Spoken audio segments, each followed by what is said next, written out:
Dans le rugby, il y a des oppositions de surface, et puis il y a des rivalités profondes. C'est le cas du derby entre Clermont et Brive. Il y a pourtant 2 heures de route de Michelin à Domenech. Il y a pourtant des années que les deux clubs ne boxent plus vraiment dans la même catégorie. Et il y a tout un tas de bonnes raisons de se dire que ce match appartient plutôt au passé. Mais Franck Azema, alors entraîneur de Clermont, l'explique simplement en 2021. Il dit « Un derby, c'est une histoire, un héritage ».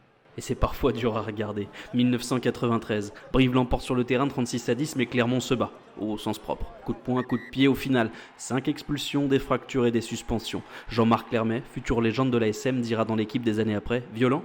J'ai pris tellement de coups sur la tête que je ne me souviens pas de tout ».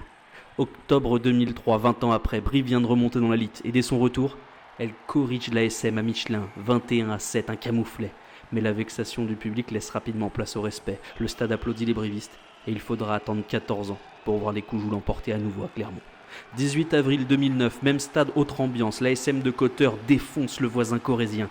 Il reste moins de 10 minutes à jouer et Clermont mène 45-0. Alors tombent des tribunes les premières notes d'une chanson comme un pied de nez gigantesque. Le petit bonhomme en mousse. Hommage cruel à Patrick Sébastien, président du CAB, présent dans les tribunes. Enfin, il y a la rouste, celle du 9 septembre 2017. Clermont reste sur une défaite à la maison face à Brive. Alors l'ASM sort les muscles. Humiliation en règle, 8 essais à rien, 62-6, score final. C'est la plus large victoire dans l'histoire du derby, une rivalité qui, peut-être, verra de nouveau le jour la saison prochaine. Cette histoire t'a plu ? Alors viens écouter toutes les autres sur legendaryplace.com.